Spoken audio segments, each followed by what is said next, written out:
Hello बच्चों, welcome to Daksh coaching classes. हमने chapter start किया था कि कहते हैं कि चैप्टर का नाम था atmospheric circulation and weather system. तो हम जब ये पढ़ रहे थे तो उसमें हमने क्या कहते हैं कि यहाँ तक पढ़ लिया था। ठीक है, यहाँ तक पढ़ लिया था। अब कुछ और आगे देखते हैं। General circulation of atmosphere, atmosphere का कुछ जनरल सर्कुलेशन के बारे में देखते हैं। The pattern of planetary winds largely depends on, देखो, जो हवाएं जो चल रही है, जो जो प्लेनेट पे जो हवाएं जो चलती है, वो क्या कहते हैं, किन किन चीजों पे डिपेंड कर रही है। Latitudinal variation of atmospheric heating, कितना एटमॉस्फेयर का हीटिंग कितना ज्यादा, या कहाँ पे किस लैटिट्यूड पे कितना ज्यादा एटमॉस्फेयर का हीट हुआ है, इस बात पे भी क्या कहते हैं प्लानिटरी विंड डिपेंड करता है। Emergence of pressure belts, pressure belts क्या कहते हैं कि कहाँ पे है कहाँ पे नहीं है, इस बात पे भी डिपेंड करता है। Migration of belts following the apparent path of the sun, इधर क्या कहते हैं कि जो बेल्ट, जैसे जैसे सन सन जिधर मूव करेगा उसके हिसाब से बेल्ट्स का, ये जो लो प्रेशर बेल्ट या हाई प्रेशर बेल्ट उधर भी घूमेंगे या जाएंगे। ठीक है, लो प्रेशर बेल्ट या हाई प्रेशर बेल्ट इधर घूमेंगे, वो किसके बेसिस पे डिपेंड करता है, वो डिपेंड करता है कि सन किधर जा रहा है। The distribution of the continents and ocean, ocean और कॉन्टिनेंट का कैसे डिस्ट्रीब्यूशन हुआ है, ये इन सब बातों पे क्या कहते हैं कि हमारे विंड का, विंड क्या होता है, डिपेंड करता है। रोटेशन ऑफ द अर्थ, जैसा कि हमने बोला था Coriolis force. The pattern of the movement of the planetary wind is called general circulation of the atmosphere. तो जब आपसे पूछा जाएगा कि पेपर में what is general circulation of the atmosphere, तो हम बता देंगे the movement of planetary wind, the movement of planetary winds जो होंगी, जो प्लानिटरी विंड्स किधर घूम रही हैं किधर नहीं घूम कर रही हैं, प्लानिटरी विंड्स किधर किधर घूम रही हैं किधर नहीं घूम कर रही हैं, इस बात पे डिपेंड करेगा। इस बात पे डिपेंड करता है, इसी को कहते हैं कि हाई, क्या नाम है कि कहते हैं कि इसी को कहते हैं कि जनरल सर्कुलेशन ऑफ एटमॉस्फेयर। ठीक है, ठीक है। The pattern of movement of the planetary winds is known as general circulation of, ठीक है। जब आपसे पूछा जाएगा जनरल सर्कुलेशन ऑफ एटमॉस्फेयर, तो हम बता देंगे कि the pattern of movement of planetary wind is known as general circulation of atmosphere. The general circulation of atmosphere also sets in motion, हाँ, ऑफ द ओशियन वाटर। तो देखो, इसकी वजह से क्या होता है कि जो जनरल सर्कुलेशन ऑफ एटमॉस्फेयर होता है, इसकी वजह से ही क्या कहते हैं कि जो सर्कुलेशन होता है, ये जो अर्थ ओशियन वाटर का भी सर्कुलेशन इफेक्ट होता है, इसकी वजह से ओशियन वाटर का भी क्या कहते हैं कि सर्कुलेशन इफेक्ट होता है। ओके, यहाँ पे देखो asymmetric description of the general circulation, general circulation का एक डायग्राम यहाँ पे बनाया हुआ है जनरल सर्कुलेशन का। देखो हवाएं कैसे चल रही हैं, हवाएं देखो कैसे चल रही हैं। देखो, जो हवाएं, अच्छा ध्यान रखना, जो हवाएं वेस्ट से चलती हैं उन्हें वेस्टर्लीज बोला जाता है। जो हवाएं वेस्ट से चल रही है, देखो ये हवाएं वेस्ट चल रही हैं, ये, इन्हें क्या बोल दिया गया, वेस्टर्लीज बोल दिया गया। इन्हें क्या बोल दिया गया, वेस्टर्लीज बोल दिया। जो हवाएं क्या कहते हैं कि, हाँ, अब देखो क्या कहते हैं कि ये पोल, ये जो पोल पे चल रही है, पोल पे जो हवाएं ईस्ट साइड में चल रही है, पोल पे जो हवाएं ईस्ट डायरेक्शन में जाएंगी उन्हें पोलर स्टेरलीज बोल दिया गया। पोल में हवाएं जो ईस्ट टू वेस्ट जा रही होते हैं उन्हें क्या बोला जाता है, पोलर स्टेरलीज बोला जाता है। ठीक है, यहाँ पे जो हवाएं जो होती हैं, देखो इधर की ओर जाएंगी उन्हें क्या बोला जाएगा, पोलर स्टेरलीज बोला जाएगा। ऐसे ही यहाँ पर भी पोलर स्टेरलीज होगी जो पोल से ईस्ट की तरफ जा रही है, जो ईस्ट की तरफ जा रही होंगी। अब यहाँ पे देखो ये हवाएं जा रही हैं, ये हवाएं जा रही है इधर, इसको क्या बोलेंगे, वेस्टर्लीज बोला गया। इसको क्या बोला गया, वेस्टर्लीज बोला गया। अब देखो यहाँ पे ट्रेड विंड्स चलती हैं, यहाँ पे ट्रेड विंड्स चलती हैं, वो क्या कहते हैं कि देखो, अब क्या कहते हैं कि ये जो ट्रेड विंड्स हैं, ये जो नॉर्थ ईस्ट, क्योंकि देखो कहाँ पे जनरेट हो रही है, अब समझना, ये होता है नॉर्थ, हाँ, ये होता है नॉर्थ, और ये क्या होता है ईस्ट। तो ये जनरेट कहाँ पे हो रही है, देखो नॉर्थ ईस्ट डायरेक्शन में। कहाँ पे जनरेट हो रही है, नॉर्थ ईस्ट डायरेक्शन में, इस वजह से इसको बोल देते हैं नॉर्थ ईस्ट ट्रेड विंड्स। इधर वालों को क्या बोल देते हैं, साउथ ईस्ट ट्रेड विंड। इधर वालों को क्या बोल देंगे, south east trade wind. Okay, तो ये ध्यान रखना है। तो ये सारी बातें हमें थोड़ा सा ध्यान रखना चाहिए। अच्छा, यहाँ पे कुछ पोलर से, यहाँ पे जो सेल्स हैं उनके कुछ नाम है। एक है हैडली सेल, एक है हैडली सेल, एक है क्या कहते हैं कि, तो इनके बारे में अभी हम पढ़ते हैं, ये पूरा यहाँ पे इनके बारे में ही लिखा हुआ है। ओके, देखो,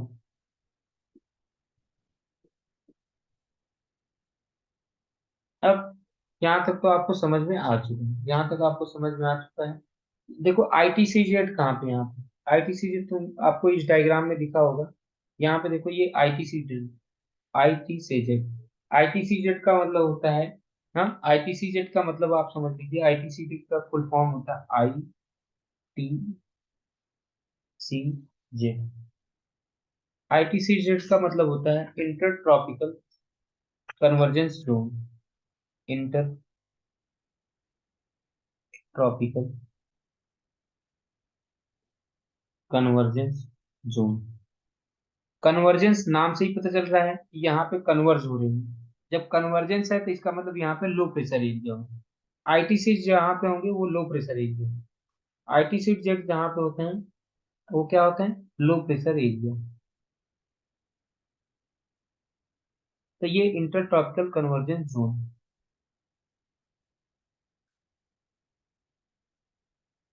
यहाँ पे देखो लिखा क्या है, आगे हम पढ़ते हैं इसको और इसको देखते हैं कि समझते हैं। The air the air at ITCZ rises because of convection। यहाँ पे क्या होता है, कन्वेक्शन की वजह से क्या कहते हैं कि ये हवाएं क्या होगी, ऊपर की ओर उठेंगी। हाँ, यहाँ पे क्या होता है कि हवाएं ऊपर की ओर उठेंगी। एंड कॉज्ड बाई, यहाँ पे हाई आइसोलेशन, जहाँ पे ITCZ होता है ना वहाँ पे सन बहुत तेजी से आ रहा होता है, सन की लाइट बहुत तेजी से आ रही है। मतलब वहाँ पे इंसोलेशन बहुत ज्यादा होता है, वहाँ पे इंसोलेशन बहुत ज्यादा होता है। तो उस इंसोलेशन की वजह से यहाँ पे क्या होता है, लो प्रेशर एरिया। कैसे, समझना। अब मान लो ये IT, यहाँ पे एक एरिया है, ये समझ लो इस एरिया में, इस एरिया में बहुत ज्यादा क्या कहते हैं कि सनलाइट आ रही है। यहाँ पे वो क्या कहते हैं कि बहुत ज्यादा सनलाइट आ रही है। जब बहुत ज्यादा सनलाइट आएगी तो यहाँ पे क्या होगी, बहुत ज्यादा गर्मी हो जाएगी। गर्मी हो जाएगी तो यहाँ के जो पार्टिकल्स हैं वो भी गर्म हो जाएंगे। जैसा कि मैंने पहले ही बताया था कि इस पार्टिकल के गर्म होने की वजह से ये पार्टिकल क्या होंगे, ऊपर की ओर उठेंगे। ये पार्टिकल क्या होंगे, ऊपर की ओर उठते हैं। तो यहाँ पे जब ऊपर की ओर उठेंगे तो यहाँ पे क्या होगा, लो प्रेशर एरिया क्रिएट हो जाएगा। जहाँ पे लो प्रेशर एरिया क्या हो जाएगा, क्रिएट हो जाएगा। ठीक है, यहाँ पे क्या हो जाएगा, लो प्रेशर एरिया क्रिएट हो जाएगा। तो यही मैं बता रहा था कि जब क्या कहते हैं कि जहाँ पे IT से जेट होगा वहां पे क्या कहते हैं कि सन की लाइट बहुत तेजी से आ रही होती है। तो वहां पे हाई इंसोलेशन होता है। उस हाई इंसोलेशन की वजह से और लो प्रेशर एरिया वहां पे क्रिएट हो जाता है। क्यों, क्योंकि वहां से क्या कहते हैं कि धीरे धीरे धीरे धीरे हवाएं ऊपर की ओर जा रही होती हैं। Okay, the winds from the tropics converge to this low pressure zone. जो ट्रॉपिक्स होंगे वहां से जो हवाएं होगी वो ITC की तरफ आ जाएंगी। जो हवाएं होगी वो किधर आ जाएंगी, हाँ देखो ये ट्रॉपिक्स है, ये ट्रॉपिक्स है, समझ लो ये ट्रॉपिक्स है। यहाँ से हवाएं देखो किधर की ओर आ जा रही है ना, IT सेट की तरफ आई है कि नहीं आई। ये है ITC सेट, क्योंकि ये लो प्रेशर एरिया है, ये लो प्रेशर एरिया है। तो हवाएं इधर से इधर की तो भागेंगी, हवाएं इधर से इधर ही तो भागेंगी। समझ रहे हो, ठीक है, समझ आए नहीं, समझ में आया कि कैसे ये हवाएं इधर की इधर भागी। हाँ, कैसे उधर की तरफ गई हैं। उसका रीजन ये है कि इसका रीजन ये है कि समझना यहाँ पे कि भाई देखो ये है सर्कल, समझ लो ये क्या है, ITC Z। अच्छा, ये मत सोचना कि ये इक्वेटर, इक्वेटर पे ये इसलिए हो जाता है क्योंकि यहाँ पे क्या कहते हैं कि ये लो प्रेशर एरिया होता है जहाँ पे हाई इंसोलेशन होता है। ITCZ पे क्या होता है, हाई इंसोलेशन। और मैंने बता रखा है कि हाई, और यहाँ पे लो प्रेशर भी होता है। अब ये ट्रॉपिक्स है, ये ट्रॉपिक्स है। तो ये जो हवाएं इधर की ओर आ रही हैं ऐसे आ जाएंगी, क्योंकि हमने बता रखा है कि इधर ये हवाएं इधर, और ऐसे ये इधर की ओर क्यों क्यों चली जा रही है, क्योंकि ये जो ITC जो होता है वो लो प्रेशर एरिया है। ये जो है, ये जो लो प्रेशर एरिया है, तो इस वजह से क्या कहते हैं कि ये इधर से इधर की ओर चली जा रही है। Okay, the converged air rises along with convective cells। क्या कहते हैं कि जो कन्वर्ज्ड एयर, जो एयर इकट्ठा हो रही है, जो एयर इकट्ठा, कन्वर्ज का मतलब है आ रही है, जो यहाँ पे जो हवाएं आ रही हैं, जो यहाँ पे जो ये हवाएं आ रही हैं, ये जो हवाएं आ रही हैं, ये हवाएं ऊपर उठती हैं, ये ऊपर उठती हैं, ठीक है, ये ऊपर उठती हैं। हाँ, rises along with its convective cell, it reaches to the top of the troposphere। फिर ये हवाएं जो यहाँ पे जो हवाएं आ रही थी, ये जो हवाएं यहाँ पे आ रही थी, यहाँ पे वो हवाएं ऊपर उठेंगी, जब ट्रोपोस्फेयर पे पहुंच जाएंगी। याद करो मैंने पहले ही बता रखा है कि सबसे नीचे क्या होता है, ट्रोपोस्फेयर। जो ट्रोपोस्फेयर के ऊपर फिर क्या आता है, स्ट्रेटोस्फेयर। ट्रोपोस्फेयर के ऊपर क्या आता है, स्ट्रेटोस्फेयर। ट्रोपोस्फेयर के ऊपर में आता है स्ट्रेटोस्फेयर। तो वो हवाएं ऊपर उठते उठते इस लेयर पे पहुंच जाए, मतलब कि ट्रोपोस्फेयर के एकदम ऊपर पहुंच जाएंगी वो हवाएं, ऊपर उठते उठते वो top of the atmosphere troposphere पहुंच जाएंगी, ठीक है, लगभग लगभग 14 किलोमीटर में। मूव्स टूवर्ड द पोल्स, और फिर वहां पे जब ये हवाएं जब ये हवाएं यहाँ पे जो आईटीसी जेट पे ऊपर उठती हैं, उठने के बाद में वो फिर किधर की ओर जाना शुरू कर देती हैं। यहाँ पे हवाएं आई, समझना कि यहाँ पे एक और डायग्राम में बनाता हूँ। यहाँ पे एक और डायग्राम में बताता हूँ कि देखो, सबसे पहले हवाएं मान लो ये आईटीसी जेट है। यहाँ पे हवाएं ऐसे आई, मान लो ये नॉर्थ था, नॉर्थ साइड से आई और साउथ साइड से आई, इधर से इधर ये हवाएं आई। अब ये हवाएं आकर के ये कन्वर्ज हो रही है। कन्वर्ज मतलब आपको पता चल चुका है कि मिलना होता है। जब ये कन्वर्ज हो रही है तो ये हवाएं ऊपर उठेंगी। ये क्या क्या होंगी, ऊपर उठती हैं लगभग लगभग 14 किलोमीटर तक ऊपर उठती लगभग लगभग 14 किलोमीटर तक ये ऊपर उठेंगी। ऊपर उठने के बाद ऊपर उठने के बाद में जब ये ट्रोपोस्फेयर के पास पहुंच जाए, जब ये क्या होते हैं, ट्रोपोस्फेयर के पास पहुंच जाती है, तो ये क्या होता है कि पोल की तरफ चलने लगती है। पोल की तरफ चलने लगेंगी, ठीक है, पोल की तरफ चलने लगेगी। अब पोल किधर होता है, पोल इधर भी है, बता रखा हूँ कि ये नॉर्थ साइड में है, तो ये नॉर्थ साइड में, ये जो नॉर्थ साइड में यहाँ पे पोल होगा, मान लो ये समझ लो यहाँ पे क्या कहते हैं कि ये था ट्रॉपिक, ये भी था ट्रॉपिक। तो ये क्या होंगी कि इधर ये पोल की तरफ जाने की कोशिश करेंगी, इधर या इधर, ये पोल की तरफ जाने की कोशिश करेंगी, ओके। ये क्या होंगी, पोल्स की तरफ जाने की कोशिश करेंगी। This causes accumulation of air. Accumulation का मतलब है जमा होना, at the 30 degree north and 30 degree और साउथ। यहाँ पे जो 30 डिग्री नॉर्थ है, यहाँ पे क्या होगा कि हवाएं इकट्ठा हो जाएंगी, यहाँ पर भी हवाएं इकट्ठा हो जाएंगी 30 डिग्री नॉर्थ पे, और 30 डिग्री साउथ पे क्या कहते हैं कि हवाएं क्या हो जाएंगी, इकट्ठा हो जाएंगी, ओके। तो इसकी वजह से यहाँ पे हवाएं क्या हो जाती हैं, इकट्ठा हो जाती है, क्योंकि वो पोल्स की तरफ जा रही है। देखो वो पोल्स की तरफ जा रही है तो वहां पे इकट्ठा हो जाएंगे, ठीक है। एंड हाँ, part accumulated air sinks to the ground and form subtropical high। अब फिर क्या होता है भैया, फिर क्या होता है, यहाँ पे ये जो 30 डिग्री पे होता है, ये हवाएं फिर से क्या कहते हैं कि नीचे की ओर आती, फिर से हवाएं यहाँ पे क्या होते हैं कि नीचे की ओर आती। जब ये हवाएं नीचे की ओर आती हैं तो यहाँ पे जो 30 डिग्री के पास में होता है, इसी को क्या बोल देते हैं, सब ट्रॉपिकल हाई। क्या बोल देते हैं इनको भैया, सब ट्रॉपिकल हाई। यहाँ पे क्या होता है कि सब ट्रॉपिकल हाई बना लेंगे। यहाँ पर भी ये सिंक हो रही है, जहां पे सिंक होती है मैंने बता रखा है कि जहां पे सिंक होती है वहां पे क्या होता है, सब ट्रॉपिकल हाई। जहां पे सिंक होगा वो क्या होगा, सब ट्रॉपिकल हाई बना, ठीक है, ये सब ट्रॉपिकल हाई रीजन बना दिए, ओके। इतना क्लियर हो गया कि देखो यहाँ पे जाने के बाद वो सिंक होने लगे आगे। Another reason for sinking is the cooling of air. देखो जब हवाएं ऊपर की ओर उठती हैं तो वो धीरे धीरे क्या होती है, कूल होती जाती है। जब हवाएं नीचे से ऊपर की ओर जाती जाती है तो वो कूल होती जाती है। तो सिंकिंग का एक और कारण है, सिंकिंग का एक और कारण है कि जो हवाएं जो हो रही है वो कूल होती जाती है। जब वो क्या कहते हैं कि 30 डिग्री, देखो यहाँ पे जो हवाएं उठ रही, समझना, यहाँ पे जो हवाएं उठ रही थी वो तो गर्म थी, लेकिन ये पहले बार तो ऊपर उठते उठते भी कुछ ना कुछ ठंडी हुई, फिर इधर ये 30 डिग्री नॉर्थ जब पहुंचे, और ये तो इधर 30 डिग्री साउथ जब पहुंचे, ये हवाएं जब 30 डिग्री नॉर्थ 30 डिग्री साउथ पहुंचे, तो हमें पता है 30 डिग्री नॉर्थ और 30 डिग्री साउथ पे क्या होता है, टेम्परेचर कम होता है। वहां पे क्या होता है, टेम्परेचर कम होता है। जब टेम्परेचर कम होता है तो उसकी वजह से वो क्या हो जाएगा, कूल हो जाएगी। उसकी वजह से वो क्या हो जाएंगी, चीजें ठंडी हो जाएंगी, यानी कि हवाएं क्या हो जाएगी, ठंडी। और जब हवाएं ठंडी हो गई तो वो फिर क्या होगी, नीचे की ओर जाने लगेगी, वो नीचे की ओर जाने लगेगी। Down below near the land, हाँ डाउन बिलो वहां पे near the land surface, the air flows toward the equator as easterlies. तो वो हवाएं क्या होगी, वो हवाएं फटाफट इक्वेटर की तरफ आने लगेंगी। वो हवाएं नीचे की ओर आएंगी और वो ईस्टर्लीज की तरफ, मतलब कि ईस्टर्लीज मतलब होता है कि जो ईस्ट से हवाएं आती है वैसे बिहेव करेंगी।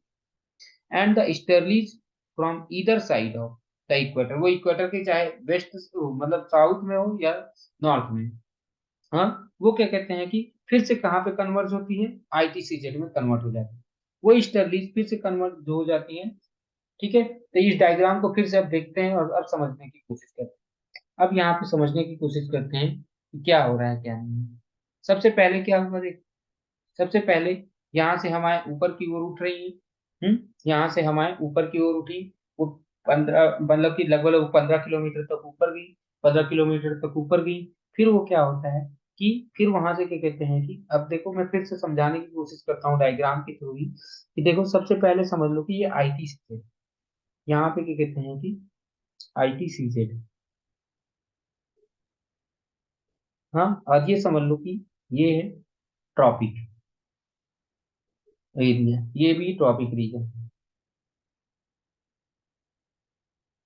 अब यहाँ से ये हवाएं क्या कहते हैं कि इधर कन्वर्ज होती है, क्योंकि यहाँ पे लो प्रेशर है, यहाँ पे हाई प्रेशर है, तो यहाँ पे क्या हो जाता है, हवाएं कन्वर्ज होती, हवाएं क्या होगी, कन्वर्ज होगी। जब ये कन्वर्ज होने के बाद में ये हवाएं ऐसे ऊपर उठती हैं, ये हवाएं ऊपर उठती हैं, ऊपर उठने के बाद 15-20 किलोमीटर ऊपर जाती हैं। ऊपर जाने के बाद में ये क्या कहते हैं कि कुछ हवाएं इधर चली जाएं, कुछ हवाएं इधर चली, किधर की ओर जाने की कोशिश कर रही है, पोल की साइड में, लेकिन ये पूरा पोल से पहुंच नहीं पाते, क्योंकि ये हमारे कूल होते होते जब 30 डिग्री नॉर्थ पे पहुंच जाते हैं, ये हमारे फिर से क्या कहते हैं कि सिंकिंग होने लगती है, इनकी क्या होती है, सिंकिंग। यहाँ पे तो ये हवा सिंकिंग नहीं हो रही थी, इस हवा का क्या हो रहा था, अपवर्ड मूवमेंट हो रहा था, ये राइज हो रही थी यहाँ पे, लेकिन यहाँ पे क्या होगा, हवा सिंक होने लगेगी। और यहाँ पर भी ऐसे 30 डिग्री साउथ में, ऐसे ही 30 डिग्री साउथ में भी, यहाँ से 30 डिग्री साउथ, जब ये 30 डिग्री साउथ भी पहुंच जाएगा, तो वहां से फिर से ये हवाएं क्या कहते हैं कि नीचे की ओर आएंगी, नीचे की ओर आती हैं, ये 30 डिग्री पे, ठीक है, 30 डिग्री पे। अब ये किधर की ओर जाने की कोशिश करेंगी, अब ये किधर की ओर जाने की कोशिश करेंगी, इक्वेटर की तरफ, ये इक्वेटर की तरफ जाने की कोशिश करेंगी। सोचो, ये है 30 डिग्री, ये 30 डिग्री है, यहाँ से हवाएं किधर की ओर आने की कोशिश करेगी, इक्वेटर की तरफ। जब ये इक्वेटर की तरफ आने की कोशिश करेंगी, सोचो जब ये इक्वेटर की तरफ आने की कोशिश करेंगी, इधर से भी 30 डिग्री से ये भी इक्वेटर की तरफ जाने की कोशिश करेंगी। याद करो मैंने बता रखा है कि नॉर्दर्न हेमिस्फीयर में कोरियोलिस फोर्स की वजह से किधर घूम जाएगा, नॉर्दर्न हेमिस्फीयर में कोरियोलिस फोर्स की वजह से ये किधर घूम जाएंगे, नॉर्दर्न हेमिस्फीयर में कोरियोलिस फोर्स की वजह से किधर घूम जाते हैं, अपने राइट में। तो ये अपने राइट में घूमेगा, तो ये कैसे घूमेगा, ये हवाएं किधर की ओर घूम जाएंगी, इस साइड में घूम जाएंगी क्या, तो यानी कि ये ईस्टर्ली, ईस्ट की तरफ से आने वाली बिहेव करेंगे, तो ये भी इधर घूम जाएगा अपने लेफ्ट में, तो यानी कि ये भी ईस्टर्ली बन जाएंगे, ये भी ईस्टर्ली बन जाएंगे, ये भी ईस्टर्ली बन जाएंगे, ये भी ईस्टर्ली बन जाएंगे। उम्मीद करता हूँ कि ये समझा दिया मैंने आपको, और यही यहाँ पे भी लिखा हुआ है कि भैया जब ये हवाएं जब ये हवाएं क्या बन जाती है, ईस्टर्लीज बन जाती हैं, क्यों, क्योंकि कन्वर्ज, जब वो इक्वेटर की तरफ कन्वर्ज होने की कोशिश करती हैं, तो वो हवाएं क्या होती हैं कि ईस्ट की से आ रही हैं, तो इसलिए इनको क्या बोल देते हैं, ईस्टर्लीज बोल देते हैं, क्या होते हैं। तो यहाँ पे देखो क्या लिखा हुआ है कि जब जब ये, हाँ, down below near the land surface, जब वो सरफेस के पास में आती है, the air flows toward the equator, वो इक्वेटर की तरफ भागती हैं, एज ईस्टर्लीज, वो ईस्टर्लीज की तरह, द ईस्टर्लीज, हाँ, from either side of the equator, वो किसी भी साइड में हो, वो क्या कहते हैं कि किसमें आते हैं, हाँ, कन्वर्ज होते हैं ITCZ में। सच सर्कुलेशन फॉर्म, ये जो सर्कुलेशन होते हैं, ये बार बार क्या कहते हैं कि, हाँ, form the cell surface upward and vice versa. हाँ, ये क्या होते हैं कि बार बार क्या कहते हैं, फ्रॉम द, हाँ, surface upwards and vice versa are called cells. ये जो क्या कहते हैं, ये जो सर्कुलेशन बार बार हो रहे हैं, ये जो सर्कुलेशन बार बार हो रहे हैं, ठीक है, हाँ, ये सरफेस से ऊपर की ओर या ऊपर से सरफेस की ओर, तो ये बार बार हो रहे हैं, जो ये सर्कुलेशन होता है, इन्हें क्या बोल दिया गया, सेल बोल दिया गया, इन्हीं को क्या बोल दिया जाता है, सेल बोल दिया जाता है। ये जो सर्कुलेशन बार बार चल रहा होता है, इसे क्या बोल दिया गया, सेल बोल दिया गया। अब ये सेल कितने टाइप्स के इन सेल का नाम क्या क्या है, एक का नाम है हेडले सेल, एक का नाम है Hadley cell. Such a cell in the tropics, जो ट्रॉपिक में होंगे उन्हें हेडले सेल बोल दिया गया। इन द मिडल लैटिट्यूड जो होते हैं, हाँ, इन द मिडल लैटिट्यूड, जहाँ पे क्या कहते हैं कि सिंकिंग होता रहता है, जहाँ पे सिंकिंग होता रहता है, ठीक है, हाँ, that come from the poles and rising warm air, that, तो यहाँ पे एक होता है कि कहते हैं कि फेरल सेल भी है, एक है फेरल सेल, एक तो सबसे पहले आपको बता दिया हेडली सेल, ठीक है, हेडली सेल कौन से थे, समझना, एक मिनट भाई, ये कहाँ से, हाँ, हेडली सेल कहाँ से, ये देखो, जो इक्वेटर के पास बना, जो इक्वेटर के पास बना, उसे क्या बोल दिया गया, हेडली सेल, समझना।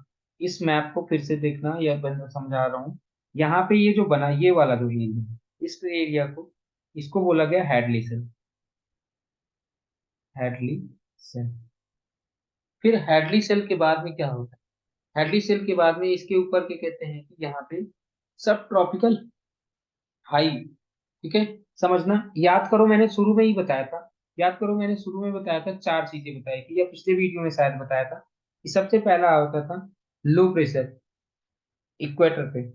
हाँ, इक्वाटोरियल लो, इसको क्या बोलते थे, इक्वाटोरियल लो। इक्वाटोरियल, जब इक्वेटर पे लो था तो उसे क्या बोलते थे, इक्वाटोरियल लो। इक्वाटोरियल लो के बाद में क्या आता था, सब ट्रॉपिकल हाई आया था, क्या आया था, सब ट्रॉपिकल हाई। फिर उसके बाद में सब ट्रॉपिकल हाई के बाद में क्या आया था, याद करो, सब ट्रॉपिकल हाई के बाद में क्या आया था, सब ट्रॉप हाँ, सब पोलर, सब पोलर लो। फिर क्या कहते हैं कि सब पोलर लो के बाद में क्या आया था, पोलर हाई। हाँ, पोलर हाई। तो भैया यहाँ पे समझने वाली बात क्या है, इक्वाटोरियल लो, जैसा कि अभी मैंने बताया, समझना, ऐसे एक रीजन बना देता हूं मैं, ऐसे ध्यान रखना, यहाँ पे है इक्वाटोरियल लो, ये है इक्वाटोरियल लो, यहाँ पे बना दो सब ट्रॉपिकल हाई।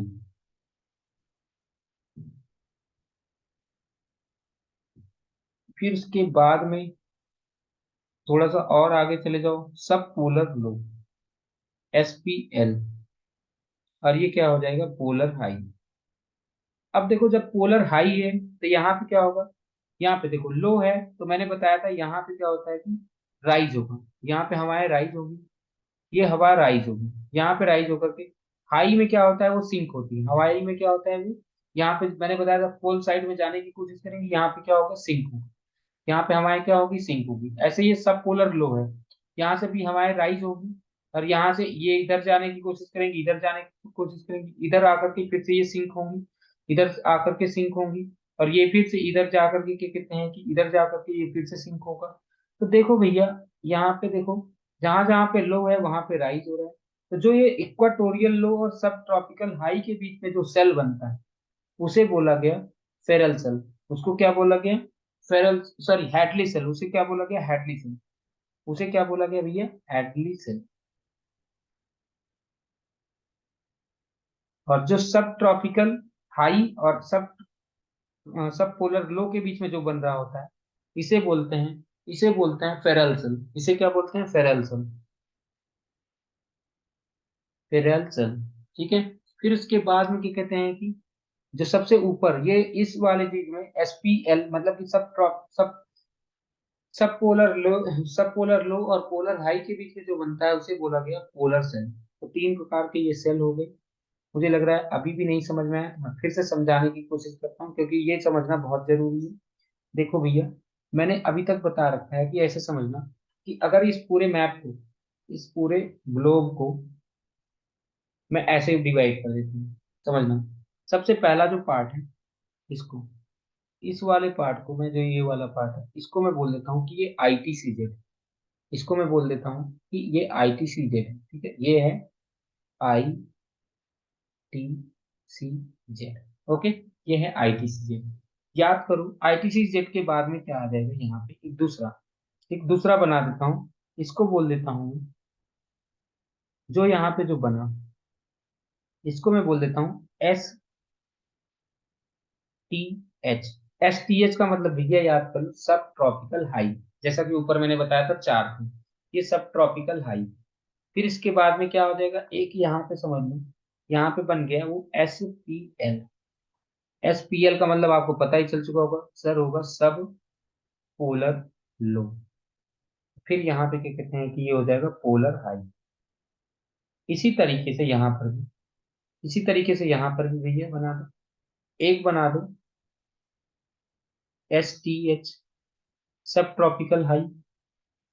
फिर इसकी तरह से एक और बना दो, SPL, सब ट्रॉपिकल, SPL सब ट्रॉपिकल पोलर, सॉरी सब पोलर लो। और फिर क्या कहते हैं कि यहाँ पे PH, पोलर हाई। बस ये नॉर्दर्न पोलर हाई है और ये सदर्न पोलर हाई है, ये सदर्न पोलर हाई है, वो नॉर्दर्न पोलर हाई है। अब मुझे बताना, अब मुझे बताना, जैसा कि मैंने अभी आपको बताया, सीधी सी बात है कि मैंने बताया कि अब देखना एक डायग्राम और समझ, एक डायग्राम और मैं यहाँ पे बनाने की कोशिश कर रहा हूँ, अगर समझ में आ जाए तो ठीक है। जैसा कि मैंने बताया था कि यहाँ पे देखो सबसे पहला एक मान लो ये ITCZ, छोटा छोटा बनाता हूँ, ये है मान लो ये ITCZ। अब क्योंकि ITCZ पे लो प्रेशर होता है, ITCZ पे क्या होता है भैया, लो प्रेशर होता है। तो यहाँ से हवाएं क्या होंगी, राइज होगी, यहाँ से हवा राइज होगी, हवा राइज होगी। अब हवाएं इधर भी ऊपर जाने पे इधर भी मुड़ेंगी और इधर भी मुड़ेंगी। हवाएं ऊपर जाने पे इधर भी मुड़ेंगी, इधर भी मुड़ेंगी। अब इधर कुछ दूर जाने पे मतलब कि जैसे 30 डिग्री के आसपास आ गए, जहां पे इसको मिल गया सब ट्रॉपिकल हाई। याद करो हाई प्रेशर में क्या होता है, वो नीचे क्या कहते हैं कि सिंक होती है। जहाँ पे हाई प्रेशर एरिया होता है वहां पे क्या होते हैं, हवाएं सिंक। लो प्रेशर एरिया में हवाएं राइज होती हैं, लो प्रेशर हवाएं लो प्रेशर रीजन में हवाएं राइज होती हैं, और लो प्रेशर रीजन में हवाएं राइज होती हैं, और हाई प्रेशर रीजन में क्या कहते हैं कि हवाएं सिंक होती हैं। तो यहाँ पे ये सिंक होगा। फिर उसके बाद में देखो, उसके बाद में क्या कहते हैं कि ये हवाएं सिंक हो रही। फिर अब इसके बाद में देखना यहाँ पे क्या था, यहाँ पे क्या कहते हैं कि सब पोलर लो था, सब पोलर लो। लो है तो यहाँ से भी, यहाँ पे भी तो हवाएं ऊपर उठ रही होंगी, यहाँ पर भी तो हवाएं ऊपर उठ रही होंगी, और वो भी इधर इधर जा रही होंगी, दोनों डायरेक्शन में। तो यानी कि ये सिंकिंग इधर से भी सिंक होगा, ये कन्वर्ज हो रहे थे। देखो ये क्या हुए, कन्वर्ज हुए हैं। और यहाँ पे कन्वर्ज होकर के ये नीचे की ओर आए हैं, यहाँ पे इकट्ठा है। अब यहाँ पे देखो ये ऊपर से जा करके ये देखो ऐसे हो रहे हैं। फिर से अब देखो यहाँ पर भी ये हवाएं, ये मत सोचना कि ये भी हवाएं इधर से इधर जाएंगी, यहाँ पर भी जाएंगी, इधर भी जाएंगी। ठीक है, यहाँ पे ये सर्कुलेशन होता है। अब ये देखो यहाँ पे लास्ट में क्या होता है, पोलर हाई। पोलर हाई पे फिर से क्या होंगी, ये कन्वर्ज होगी, फिर से ये कन्वर्ज होगी। हवा पोलर हाई पे फिर से ये कन्वर्ज होगी, और फिर क्या कहते हैं कि ये नीचे की ओर आ रही होगी। फिर यहाँ पे देखो ये, यहाँ पे फिर से क्या कहते हैं कि ये मिल गए। तो ये देखो एक सर्कुलेशन जो बना ITCZ और STH के बीच में, जो ITCZ और STH के बीच में बना, इसे ही बोलते हैं हेडले। हेडले तो यानी कि ये वाला जो रीजन हुआ भैया, इसको नंबर 1 दे देता हूँ। तो नंबर 1 वाले सेल का नाम हुआ, सेल का ही नाम लिख देता हूँ यहाँ पे नाम लिख देता हूँ। इसका नेम है हेडले। ठीक है, जब यहाँ से हवाएं राइज होगी और यहाँ पे सिंक होंगी, जब यहाँ से हवाएं राइज होगी यहाँ पे सिंक होगी, तो उसको बोला गया, जो सेल बनता है, जो सेल बनता है उसे हेडले सेल बोला गया। जो यहाँ से हवाएं राइज होगी और यहाँ पे सिंक होगी, हाँ sorry sorry sorry sorry sorry, low pressure से तो राइज होती है, यहाँ से राइज होती है, यहाँ से जो इसके इसके बीच में जो सेल बनता है, जो इसके इसके सेल बनता है, जो मतलब देखो भैया, जो इसमें सेल बना उसका नाम हेडले, जो इसमें सेल बना, 1 मिनट कहाँ भाग रहे हो? हम्म, जो इसमें सेल बना उसका नाम हो जाएगा, उसका नाम हो जाएगा फेरल सेल। उसका नाम क्या है, फेरल सेल। ठीक है, तो ये वाला जो सेल है इसका नाम है फेरल, इसका जो नाम है फेरल सेल। यानी कि जो STH और SPL के बीच में जो बनता है उसे फेरल सेल बोलते हैं। जो लास्ट में जो बनता है ये वाला जो होता है इसे पोलर सेल बोलते हैं। इसे क्या बोला गया, पोलर सेल। तो ये हो गया पोलर सेल। ठीक है, अभी तो इतना बेसिक इंफॉर्मेशन दिया है मैंने, जस्ट भी बताया। तो हेडली सेल बनने के बाद में क्या होता है कि यहाँ पे जो हवाएं जो आती हैं, वो क्या कहते हैं कि आने की कोशिश तो इधर करती है, लेकिन वो ईस्ट की साइड में, मतलब कि वो अपने राइट मुड़ जाएंगी, अपने किधर की ओर मुड़ जाएंगी, जब वो हवाएं इधर आ रही होंगी ये अपने इधर ऐसे मुड़ जाएंगे। जो हवाएं इधर मुड़ जाती है इन्हें क्या बोल दिया जाता है, ईस्टर्ली बोल दिया जाता है। इधर से ये हवाएं इधर जाने की कोशिश करेंगी, लेकिन ये अपने लेफ्ट में मुड़ जाएंगे, तो ये क्या हो जाएंगी, वेस्ट। ठीक है, यहाँ तक आपको बात समझ में आ गई। तो ये है, इसमें ये सारी बातें लिखी थी। हेडली सेल, देखो, सच सर्कुलेशन फ्रॉम द सरफेस, जो सरफेस से अपवर्ड जा रहे हैं और फिर अपवर्ड से नीचे आ रहे हैं, up surface to upward, upward to surface. ठीक है, from surface to upward, upward to surface, ये जो चलता रहता है सर्कुलेशन, इसे क्या बोला गया है, इसे क्या बोला गया है, इसे बोला जाता है सेल्स बोले गए। और ये जो सेल्स हैं एक का नाम Hadley cell. In the middle latitude circulation is that of sinking cold, जहाँ पे हवाएं जो सिंक कोल्ड करंट जो क्या कहते हैं, जो कोल्ड एयर है वो जो सिंक हो रही है, जो कोल्ड करंट जो सिंक हो रही है, दैट कम फ्रॉम पोल्स, या तो वो पोल से आ रहे होते हैं, और या तो क्या कहते हैं कि राइज कहाँ से हो रहे होते हैं, सब ट्रॉपिकल हाई से राइज हो रहे हैं। हाँ, that blows from the sub tropical high. हाँ, हाँ, in the middle latitudes, middle latitudes की बात कर रहे हैं, मिडल लैटिट्यूड्स की बात कर रहे हैं। तो in the middle latitudes the circulation is that of sinking cold air, जो सिंकिंग कोल्ड एयर है, and that comes from the poles, जो पोल्स की वजह से, जो पोल्स की तरफ से आ रही है, वहां पे कोल्ड एयर सिंक हो रही है, and rising warm air that flows from the sub tropical high, हाँ, जो सब ट्रॉपिकल हवाई से हवाएं at the surface these winds are called as westerlies. Surface पे ये हवाएं क्या कहलाती हैं? वेस्टर्लीज कहलाती हैं। और यहाँ पे जो सेल होंगे उन्हें क्या बोला जाता है? फेरल सेल बोला जाता है। जो यहाँ पे भैया ये जो हवाएं जो यहाँ पे जो सरफेस पे हवाएं भी तो फ्लो हो रही है, ये देखना, इसमें इस डायग्राम में देखना, जो ये सरफेस पे हवाएं देखो, अगर मैं इधर से इधर जाऊं तो क्या होंगे? ये इधर इधर ये नॉर्थ, सॉरी, ये समझ लो कि ये 0 डिग्री था, तो इधर ये नॉर्थ साइड में भी। तो यहाँ पे देखो, जो ये हवाएं जो फ्लो हो रही हैं, इनको क्या कहते हैं कि यहाँ पे जो हवाएं जो फ्लो होती हैं उन्हें क्या बोला गया? वेस्टर्लीज बोला गया। यहाँ पे जो हवाएं जो सरफेस पे जो फ्लो होती हैं उन्हें क्या बोला जाता है? वेस्टर्लीज। यहाँ पे जो सरफेस पे हवाएं जो फ्लो हो रही है उसका नाम क्या है? वेस्टर्लीज। ठीक है। और इस सेल का जो नाम है, इस सेल का जो नाम है वो क्या है? फेरल सेल बोला जाता है। इस सेल का क्या नाम है? Ferrel cell. At polar latitude, जब मैं पोलर लैटिट्यूड की बात करता हूँ, पोल पे बात कर रहा हूँ, कोल्ड डेंस एयर, तो कोल्ड डेंस एयर है सब्सिडाइज, सॉरी सबसाइड्स, सबसाइड्स, तो कोल्ड सब, जो कोल्ड डेंस एयर होती है वो क्या होती है? नीचे की ओर आती है। कोल्ड जो होती है, जो कोल्ड सब एयर होती है वो नीचे की ओर आती है, near the poles, blows toward the middle latitudes. अब क्या होता है कि इन्हें पोलर ईस्टर्लीज बोला जाएगा। देखो, देखो भैया, यहाँ पे मैं बता रहा हूँ कि देखो, जब ये हवाएं यहाँ से उठी, ये हवाएं इधर से उठे, तो ये देखो ये किधर आ रही है? सब पोलर लो की ओर, पोल से सब लोग पोलर लो की तरफ से, जो हवाएं इधर से इधर आती है, इधर की इधर, इधर से इधर आ रही है, इधर से इधर आ रही है, इधर से इधर आ रही है, इनको जो बोला जाएगा, इनको बोला जाता है पोलर स्टर्लीज बोला जाएगा। यहाँ पे जो, इन्हें क्या बोला जाएगा? पोलर स्टर्लीज। ऐसे यहाँ से भी उठ रही होंगी तो ये भी ईस्ट साइड में मुड़ जाएंगी, इनका भी नाम क्या हो जाएगा? पोलर स्टर्लीज। यहाँ पे इनका भी नाम क्या हो जाएगा? पोलर स्टर्लीज। इनका नाम क्या हो जाएगा? पोलर स्टर्लीज। ठीक है। अब देखना इस डायग्राम में वेस्टर्ली क्यों बना, इसको मैं समझाता हूँ। इस डायग्राम में वेस्टर्ली क्यों बना होगा? समझो, इस डायग्राम में जो हमने बना दिया तो वेस्टर्ली क्यों बना होगा, कैसे बना होगा, समझना है। कि जैसे देखो, ये था STH था, और ये है SPN। देखो, ये हाई प्रेशर से लो प्रेशर, हवाएं इधर की आ रही होगी। अब जो हवा इधर की ओर आ रही होगी वो किधर मुड़ेगी? अपने, हाँ, इधर की ओर। ये हवा क्या कहते हैं कि इधर की ओर आ रही है, तो ये जब हवा इधर की ओर आ रही है तो ये अपने लेफ्ट की ओर मुड़ेगी, ये अपने लेफ्ट की ओर मुड़ेगी। ये लेफ्ट की ओर मुड़ रही है तो इस वजह से ये क्या बोलते हैं? वेस्टर्ली बोल दिया गया।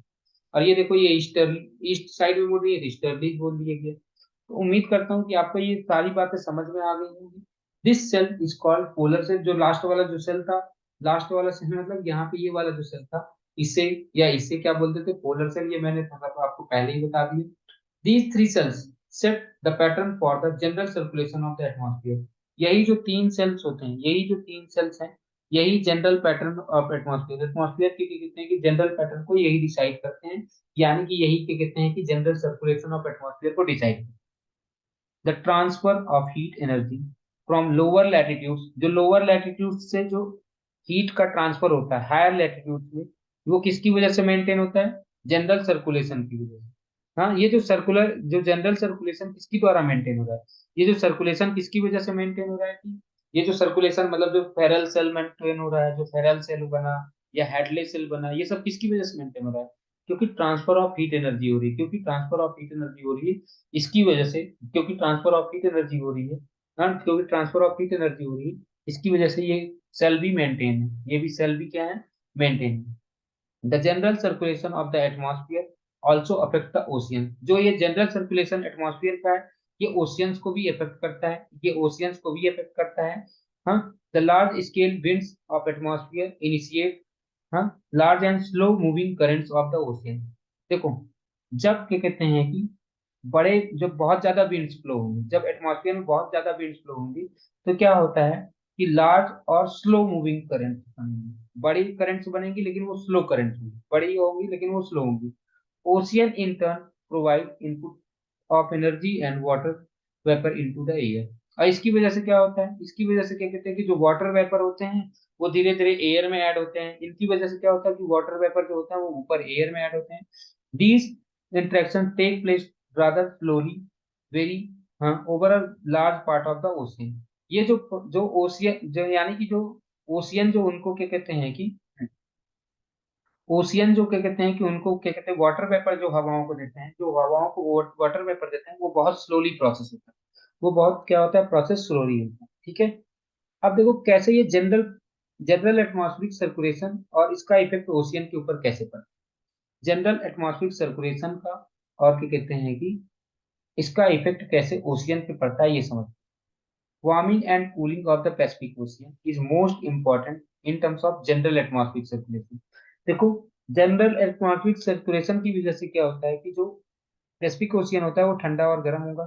तो इससे द वार्म वाटर जो हवा जो वार्म वाटर होता है of the central Pacific ocean slowly tips toward the South American coast. यानी कि भैया ये देख लो, यहाँ पे इस मैप में देखो, इस मैप में, इस मैप को थोड़ा सा छोटा करते हैं। ये है मैप, यहाँ पे ये देखो, ये क्या है, ये जो है ये है मिड पैसिफिक ओशियन, ये है मिड पैसिफिक ओशियन। ये मिड पैसिफिक ओशियन से क्या होता है कि अब देखो क्या होगा जब क्या कहते हैं कि the warm water of the central Pacific Ocean, central या mid Pacific ocean slowly drift toward the South American coast. यहाँ पे जो गर्म हवाएं होंगी, यहाँ पे जो गर्म हवाएं हैं,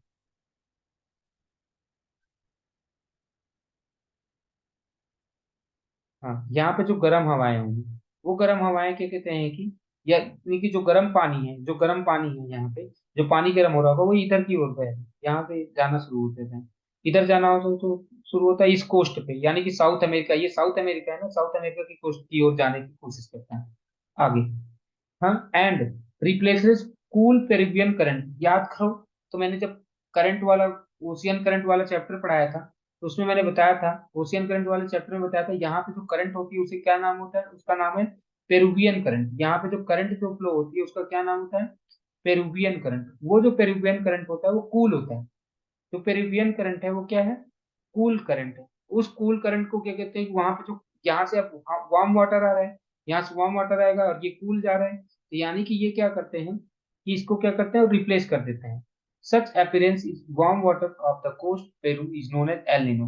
अब क्योंकि जब यहाँ पे देखो, याद करो तो एक चीज और बताया है मैंने, एक चीज ये बताया है कि जो कूल करंट होती है वो हमेशा सरफेस के अंदर से चलती है। कूल करंट क्या होती है, सरफेस के अंदर से चलती है। और ये जो वार्म करंट है ये ऊपर की ओर आ जाती है, ये ऊपर आएगी तो यहाँ से ये हट जाएगी, तो ये, हाँ ये वाला पार्ट क्या हो जाता है, गर्म हो जाता है। जब ये पार्ट गर्म हो जाता है इसे बोला गया एल नीनो। जब यहाँ पे समझना, फिर से मैं समझाने की कोशिश कर रहा हूँ। हाँ देखना, मैं ये बता रहा था भैया कि सबसे पहले तो समझो कि यहाँ पे एक करंट आती है। याद करो मैंने पहले भी बता रखा है कि यहाँ पे जो करंट चल रही होती है, करंट मतलब जो ठंडी करंट चल रही होती है, ओशियन करंट जो बता रहा हूँ, ओशियन करंट, उसका जो नाम है उसका नाम है पेरुवियन करंट। उसका नाम है पेरुवियन करंट है। जो ये पेरुवियन करंट है, ये जो पेरुवियन करंट है ये कोल्ड करंट है। कैसे करंट है, कोल्ड करंट है। यानी कि यहाँ पे क्या होता है कि ठंडा पानी होता है। बट ये जो मिड पैसिफिक ओशियन है, सेंट्रल पैसिफिक ओशियन, ये सेंट्रल पैसिफिक ओशियन, ये जो सेंट्रल पैसिफिक ओशियन है, यहाँ से क्या कहते हैं कि वार्म वाटर जाता है, यहाँ से वार्म वाटर जाता है, ये वार्म वाटर जाता है, ये वार्म वाटर जाएगा और ये सरफेस के अंदर से यहाँ पे जो ठंडा पानी है उसको रिप्लेस कर देगा। वहां पे वार्म वाटर जाएगा और ये ठंडा पानी नीचे से इधर चला आएगा, ये वार्म वाटर इधर से जाएगा और ठंडा पानी नीचे से इधर चला। तो तो क्या हुआ कि इस वार्म वाटर के यहाँ पे आने से ये क्या हुआ, ये एरिया वार्म हो गया, ये एरिया क्या हो गया, वार्म हो गया। तो इस वार्म होने की वजह से इस प्रोसेस को क्या बोला जाता है, एल नीनो बोला गया। इसको क्या बोला गया है, एल नीनो। इस एल नीनो की वजह से यहाँ पे बहुत ज्यादा बारिश होती है, इस एल नीनो की वजह से यहाँ पे बहुत ज्यादा बारिश होती है। ठीक है। इस एल नीनो की वजह से क्या होता है, the El Nino event is closely associated with the pressure changes of the central Pacific and Australia.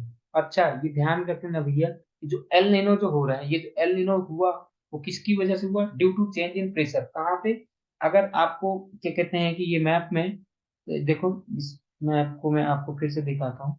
इस मैप में देखो क्या कहते हैं कि इस साइड में भी, जैसा कि हमने आपको मैप में बता रखा है कि यहाँ पे देखो ये ऑस्ट्रेलिया है, अगर इस मैप को देखा जाए तो ये भी पैसिफिक ओशियन है। तो यहाँ पे क्या होता है कि अगर देखा जाए तो कि समझ लो कि ये जो ऑस्ट्रेलिया है, अगर मान लो कि यहाँ पे है, जस्ट इमेजिन करने के लिए कि ऑस्ट्रेलिया यहाँ पे है, ये ऑस्ट्रेलिया ही समझ लो।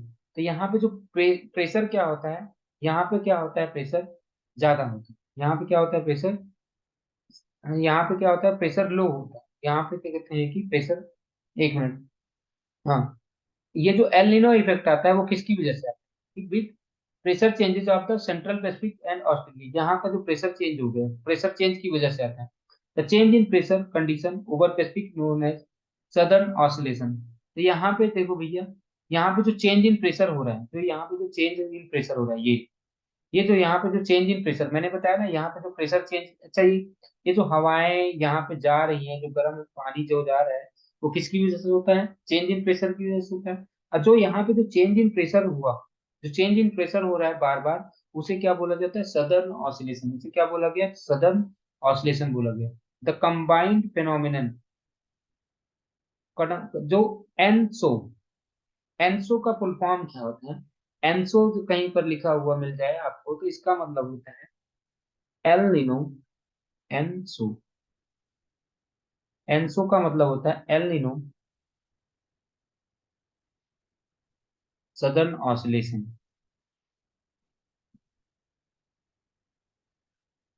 ये ऑसिलेशन क्या मतलब क्या होता है कि जो ये प्रेशर है बार बार चेंज हो रहा है, प्रेशर क्या होता है कि प्रेशर का जो बार बार चेंज होता है उसे बोलते हैं ऑसिलेशन। तो वो क्योंकि सदर्न हेमिस्फीयर में हो रहा है इसलिए सदर्न ऑसिलेशन बोला गया।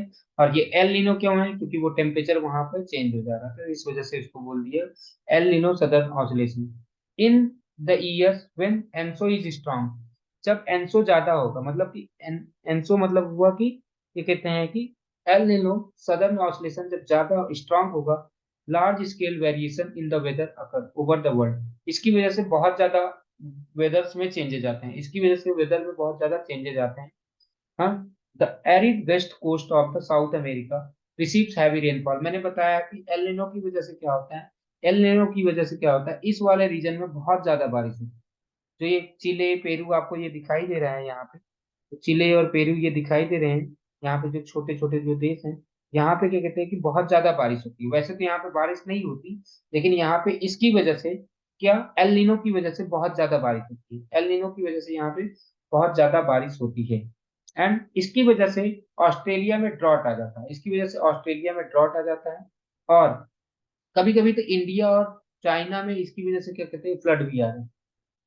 हाँ, sometimes in India and floods in China. अच्छा, ध्यान रख लेना कि इसकी वजह से क्या कहते हैं कि ऑस्ट्रेलिया और क्या कहते हैं कि इंडिया में कभी कभी क्या हो सकता है कि वो आ जाए, क्या नाम है कि ऑस्ट्रेलिया और इंडिया में कभी कभी सूखा हो जाए, ड्रॉट आ जाए, लेकिन कभी कभी यहाँ पे चाइना में इसकी वजह से बाढ़ भी आ सकती है।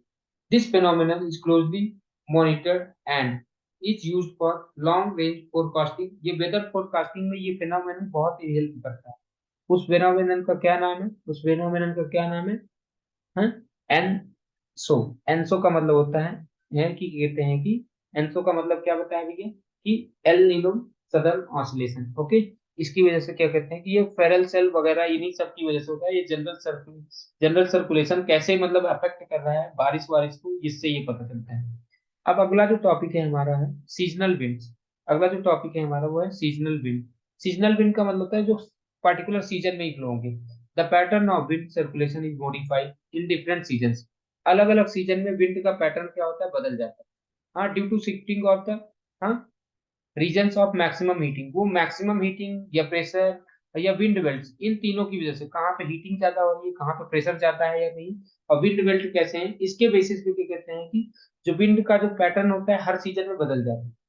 हाँ ठीक है, इसमें क्या होता है कि ये मानसून शिफ्टिंग जो हम पढ़ेंगे, मानसून शिफ्टिंग ये सारी चीजें पढ़ेंगे। ठीक है, the other local deviation from the general circulation system, हाँ, आर एज फॉलोज। जैसे अभी यहाँ पे देख लेंगे लोकल विंड्स।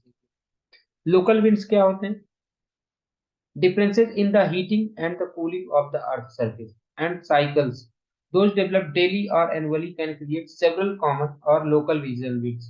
हाँ देखो, लोकल विंड्स या रीजनल विंड्स हो जाती हैं, लोकल विंड्स या रीजनल विंड्स भी हो सकती हैं। ये सब किसकी वजह से आती हैं, लोकल विंड्स और रीजनल विंड्स किसकी वजह से होती है, जो लोकल विंड्स और रीजनल विंड्स होती हैं, ये भैया किसी न किसी ड्यू टू टेम्परेचर, कितना हीटिंग या कूलिंग हुआ है अर्थ का, कितना हीटिंग या कूलिंग हुआ है अर्थ का, हाँ, कितना हीटिंग या कूलिंग हुआ है अर्थ का, उससे पता चल जाता है कि वो लोकल विंड, मतलब वहां पे लोकल विंड जनरेट होंगी। ठीक है। अब अगला जो आता है उसका जो नाम है लैंड ब्रीज सी ब्रीज। मैंने बहुत बार बता रखा है कि जब लैंड से हवाएं समंदर की तरफ चलने लगी, जब लैंड से हवाएं समंदर की तरफ चलने लगी, तो उसे क्या बोला जाता है, लैंड ब्रीज बोला गया। ठीक है। जब लैंड से हवाएं समंदर की तरफ चलने लगी तो उसे लैंड ब्रीज बोला जाएगा। और जब सी से हवाएं, क्या कहते हैं कि जब सी से हवाएं, हाँ, ध्यान रखना, एक बताता हूँ अभी आपको मैं, यहाँ से देखो। हम्म, ये देखो।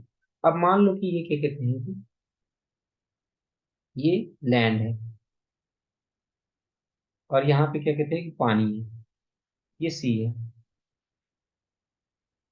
ये सी है। जब लैंड से हवाएं इधर की इधर गई तो इसे क्या बोला जाता है, लैंड ब्रीज।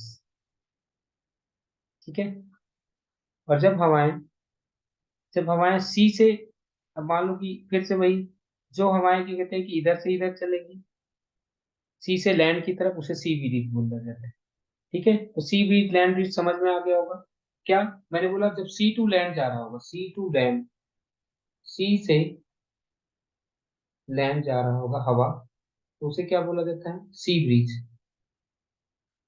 उसे क्या बोला जाता है, सी ब्रीज। और जो क्या कहते हैं कि जो हवाएं लैंड से सी पे जा रही होंगी उन्हें क्या बोला जाता है, land breeze. As explain earlier the land and sea absorb and transfer the heat differently. क्या होता है, कहीं पे जो लैंड जो होता है वो क्या कहते हैं कि हीट जल्दी एब्जॉर्ब करता है और जल्दी रिलीज भी करता है। वहीं पे जो सी होता है वो हीट को धीरे धीरे एब्जॉर्ब करता है और धीरे धीरे रिलीज भी करता है। During the day the land heats up faster. दिन में क्या होता है, लैंड बहुत तेजी से गर्म होता है और बिकम्स वार्मर देन सी, और सी से वो कुछ ज्यादा ही गर्म हो जाता है, वो सी से क्या होता है, ज्यादा गर्म हो जाता है। देयरफॉर जो लैंड पे एयर, जो एयर होगा वो क्या होगा, लैंड पे एयर क्या होगा, राइज होगा। जो लैंड पे एयर होगा वो राइज होगा।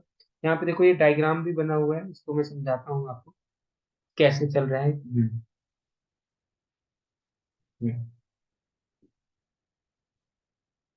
हाँ, देखो, जब क्या कहते हैं कि दिन में क्या होता है, ये जो लैंड होता है वो बहुत तेजी से गर्म है। जो दिन में जो होता है, वो जो लैंड होता है वो बहुत तेजी से गर्म होता है, जो बहुत तेजी से गर्म होता है। और फिर क्या कहते हैं कि क्या कहते हैं कि, और क्या कहते हैं कि जो सी होता है वो धीरे धीरे गर्म होता है, वो सी होता है धीरे धीरे गर्म होता है। तो यानी कि यहाँ से हवाएं क्या होंगी, ऊपर की ओर उठेंगी, यहाँ से हवाएं क्या होंगी, ऊपर की ओर उठेंगी, और फिर वो इधर चले जाएंगी। और फाइनली इधर क्या होगा, सिंक होगा, इधर राइज होगा और इधर क्या होगा, सिंक होगा, इधर राइज होगा इधर सिंक होगा। ठीक है। तो whereas sea is relatively cool, sea क्या था, कूल था। अब वहां पे हाई प्रेशर होगा, यहाँ पे हाई प्रेशर होता है, यहाँ पे लो प्रेशर। तो क्या होगा कि यहाँ से हवाएं तो ऊपर उठेंगी, यहाँ से हवाएं ऊपर उठेंगी, वो ऊपर जाकर के कूल होंगी और ये इधर जाएंगी, फिर यहाँ पे सिंक हो जाएंगी। ठीक है। तो ये होता है from the sea to land. देखो, तो जो सी टू, हाँ, 10 प्रेशर ग्रेडियंट, यानी कि प्रेशर ग्रेडियंट आ गया। सी और लैंड के बीच में क्या आ जाता है, प्रेशर ग्रेडियंट। सी और लैंड के बीच में क्या होता है, प्रेशर ग्रेडियंट। जो विंड जो होता है वो सी से लैंड में फ्लो होना शुरू हो जाता है। यहाँ पे जो हवाएं जो चलेंगी वो कहाँ चलेंगी, सी टू लैंड। जो सी टू लैंड जब हवाएं चलती है तो उसे क्या बोला गया, सी बी बोला गया। इन नाइट, नाइट में क्या होता है, इसका जस्ट उल्टा हो जाता है, ये दिन की बात हो रही थी, हाँ। और नाइट में क्या होता है, ये ज्यादा तेज, ये कूल है, ये कूल है, ये क्या होती है, ये कूल है, ये यहाँ पे क्या कहते हैं कि ये गर्म है, हाँ, ये वार्म है। तो वार्म में क्या होता है, हवाएं ऊपर उठती है, जब ये हवाएं ऊपर उठेंगी तो ये हवाएं ऊपर उठेंगी तो इधर जाएंगी, इधर जाकर के ये कूल होकर के ये क्या होगा कि सिंक होंगी। सिंक होंगी तो फिर से ये हवाएं इधर से इधर जाना शुरू हो जाएंगी। तो जो इसे क्या, जब लैंड से क्या कहते हैं कि, जो लैंड से हवा क्या कहते हैं कि सी की तरफ जा रही है तो उसे लैंड ब्रीज बोल दिया गया। उसे क्या बोल दिया जाएगा, लैंड ब्रीज बोल दिया गया। तो यहाँ तक तो आपको समझ में आ गया। ठीक है। यहाँ तक आपको बात ये समझ में आ गई। ठीक है, क्लियर है। ओके। अब आगे ये है। अब अगला आता है mountain and valleys. Mountain and valleys कैसे पार्टिसिपेट करते हैं हमारे इसमें, इन माउंटेनियस रीजन्स। अगर मैं बात करूं, माउंटेनियस रीजन में क्या होता है, दिन में, during the day the slope gets heated up. जो स्लोप होते हैं, स्लोप मतलब ये जो ढलान होते हैं, ये गर्म हो जाते हैं। जो स्लोप है ये गर्म हो जाते हैं। And air moves up over. अब जब ये गर्म हो जाएंगे तो हवाएं क्या होती है, ऊपर की ओर उठेंगी। हवाएं जो होती है ऊपर की ओर उठेंगी and to fill the resulting gap in the air. तो हाँ, द हाँ from the valley flows up in the valley. समझना समझना फिर से समझना कि क्या मैंने बता रहा था कि यहाँ पे क्या होता है, यहाँ पे अब समझो कि ये पहाड़ है, ऐसे यहाँ पर भी एक पहाड़ है। ये जो बीच में है ये समझ लो ये वैली है। अगर मैं बात करता हूँ दिन की, तो ये जो हो जाएंगे ये क्या हो जाएंगे, यहाँ पे जब ये हीट अप हो जाएंगे, यहाँ पे पार्टिकल्स हीट होंगे। जब ये हीट होंगे तो ये ऊपर की ओर उठेंगे, ये ऊपर की ओर उठते हैं। जब ये ऊपर की ओर उठते हैं तो जो खाली यहाँ पे जो खाली रह जाएगा, जब वो खाली रह जाएंगी चीजें, जगह खाली रह जाएंगी, तो ये हवाएं जो वैली से नीचे से, वैली से भी हवाएं ऊपर की ओर उठना शुरू हो जाएगी। वैली से भी हवाएं क्या हो जाएगी, ऊपर की ओर उठना शुरू हो जाती हैं। ठीक है। तो इन विंड्स को क्या बोला गया, इन विंड्स को क्या बोला जाता है, तो this wind is known as, इस विंड्स को क्या बोला गया, इन्हें बोला गया वैली ब्रीज। इन्हें क्या बोला गया, वैली ब्रीज। क्योंकि ये वैली से देखो, फिर से मैं बता रहा हूँ कि यहाँ पे जब ये यहाँ पे क्या हुआ, गर्म हुई, तो ये ऊपर की ओर उठ रही हैं हवाएं। तो जो वैली से जो हवाएं होंगी वो भी इसको फिल करने के लिए, जो यहाँ से हवाएं ऊपर उठ रही थी इसको फिल करने के लिए यहाँ से भी तो हवाएं जाएंगी। तो जो हवाएं वैली से क्या कहते हैं कि इधर की ओर जा रही हैं, उन्हें क्या बोला जाएगा, वैली ब्रीज बोला जाएगा, वैली ब्रीज। रात में क्या होता है, रात में क्या होता है, स्लोप जो होता है वो ठंडा हो जाता है। स्लोप जो होता है वो ठंडा हो जाता है, यानी कि जो क्या कहते हैं कि जो डेंस एयर होता है वो धीरे धीरे वैली में उतरता है। हाँ, वो देखो, रात में क्या होता है, ये जो स्लोप जो होता है वो ठंडा हो, ये ठंडा हो जाता है। तो ये जो हवाएं जो होती है वो नीचे की ओर उतरती है। तो इन्हें माउंटेनियस विंड बोला गया, इन्हें क्या बोला गया, माउंटेनियस विंड बोला। ठीक है। जो ऊपर से नीचे आ रही है उन्हें माउंटेनियस विंड, और जो वैलीज में नीचे से ऊपर हवाएं जा रही थी उन्हें क्या बोला जाता था, उन्हें बोला जाता था वैली विंड बोला गया। The cool air of the high plateaus and ice fields draining into the valley is called as हाँ कैटाबैटिक विंड। तो कैटाबैटिक विंड्स क्या होती हैं, कैटाबैटिक विंड्स कौन सी होती हैं ये भी ध्यान रखना है। कैटाबैटिक विंड्स वो विंड्स होती है, एक मिनट बस। कैटाबैटिक विंड कौन सी होती है, कैटाबैटिक विंड जो होती है वो कूल होती है, द कूल एयर। ये कैटाबैटिक विंड क्या होती है, कूल एयर होती है। कहाँ पे होंगी, हाई प्लेट्यूज में होंगी, जो ऊंचे ऊंचे पठार होंगे। पठार का मतलब होता है जो ऊंचे, हाँ पठार का मतलब क्या होता है समझना, यहाँ पे ऐसे समझ लो कि ये पहाड़ जैसे ही होंगे, बस ऊपर के कहते हैं कि इनके तो वो नहीं होगी, क्या नाम है, चोटियां नहीं होती, यानी कि ये ऐसे ये जो चोटी है ये नहीं होगी। तो ये पठार है, जो ये ऊंचे पठार होंगे, ये ऊंचे पठार हैं। इनके किनारे वैलीज भी होंगी, इनके किनारे वैलीज होंगी या आइस फील्ड्स होंगे। Training into valleys is called as katabatic wind. यहाँ से जो हवाएं जो आएंगी वो, यहाँ से जब हवाएं नीचे की ओर वैली की ओर आ रही होंगी तो उन्हें क्या बोला जाएगा, कैटाबैटिक विंड। जो पहाड़ से नीचे की ओर आ रही है उन्हें माउंटेनियस विंड बोला, जो पहाड़ से नीचे आ रही है उन्हें माउंटेनियस विंड बोला गया। जो इन सब चीजों से आ रही है उन्हें क्या बोला जाएगा, कैटाबैटिक विंड। उन्हें क्या बोला जाएगा, कैटाबैटिक विंड। ओके। आगे, आगे समझिए। Another type of warm wind occurs on the levered side of mountains. Levered side मतलब समझ रहे हो, लीवर्ड साइड का मतलब क्या होता है, कि वो साइड जिधर के कहते हैं कि रेन ना आ रही, समझना कि जिधर से हवाएं ना आ रही हो। लीवर्ड साइड का मतलब होता है जैसे मान लो ये हवाएं इधर की हो, तो लीवर्ड ये वाला होगा। लीवर्ड मतलब पीछे वाला पार्ट है। ठीक है, जिधर हवाएं वगैरह नहीं आ रही होती उसे लीवर्ड साइड में, लीवर्ड साइड में हमेशा वार्म विंड्स जनरेट होती है। लीवर्ड साइड में कौन सी विंड जनरेट हुई है, warm wind. another type of warm wind occurs on the leeward side of the mountain. The moisture in these winds while crossing the hmm, while crossing the mountain ranges condense and precipitate। यानी कि क्या कहते हैं कि जब वो mountain को cross कर रहे होते हैं, जब माउंटेन को क्रॉस कर रहे होते हैं तो ये जो मॉइस्चर होते हैं वो क्या होते हैं, वो किसको बारिश के फॉर्म में नीचे आ जाते हैं। ठीक है। हाँ, and the type of warm wind occurs on the levered side of the mountain ranges. तो माउंटेन रेंजेस के लीवर्ड साइड में क्या होता है कि वार्म विंड होती है, वार्म विंड होती है, और वार्म विंड हमेशा ऊपर की ओर उठती है, वार्म विंड हमेशा ऊपर की ओर उठती है। ठीक है, the moisture in these winds, जो ये वार्म विंड ऊपर की ओर उठ रही है, जब ये क्या कहते हैं कि माउंटेन को क्रॉस कर रही होगी, जब माउंटेन को क्रॉस कर रही होती है, तो वहां पे वो इकट्ठा हो जाती है और वो बारिश बारिश कर देती है। When it descends down the levered side, जब ये नीचे की ओर उठ रही, नीचे की ओर आ रही होगी, तो ये ड्राई एयर होती है, और वहां पे क्या कहते हैं कि हाँ, तो वहां पे वो ड्राई एयर होती है, यानी कि वहां पे क्या कहते हैं कि they melt the snow in a short time. समझने की बात ये है कि जब ये हवाएं, अब समझना कि ये एक पहाड़ है, ये एक पहाड़ है, ऐसे समझो, ये एक पहाड़ है। अब यहाँ पे देखो क्या होता है कि जो लीवर्ड साइड पे क्या कहते हैं कि हाँ, other type of warm wind occurs on the levered side of the mountain.